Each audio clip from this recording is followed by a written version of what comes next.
Rido ng dalawang pamilya ang ugat dahilan ng nangyaring gulo sa Mamasapano, Maguindanao del Sur na nagresulta sa paglikas ng maraming sibilyan sa lugar araw ng Linggo.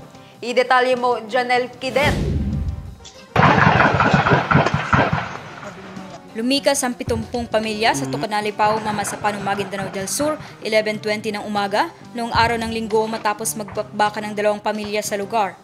Ito ang sinabi ng Mamasapano Police. The other day pa, kung di ako nagkakamali, early pa.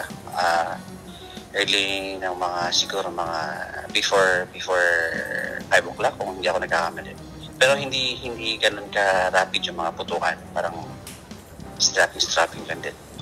Ayon sa Mamasapano Police, rido ang dahilan ng gulo sa pagitan ng pamilya Ustads, Gyahod at grupo ng isang 20 kaw. Ano lang yun siya, ma'am, parang rido-rido lang yun. Matagal na hinwaan ng mga grupo dyan sa loob. Ayon pa sa otoridad, nakabalik na sa kanilang tirahan ang mga residenteng lumikas. May advice na po yung aking LGU na babalik na sila sa mga bahay-bahay nila. Okay na rin po so far, ma'am. Wala namang problema kasi nasolve na rin kahapon. With ma'am, EFP, LGU at saka PNP. Okay na rin po yung areas sa ngayon, ma'am. Passable na rin po. Wala namang naiulat na nasawi o nasugatan sa naturang insidente.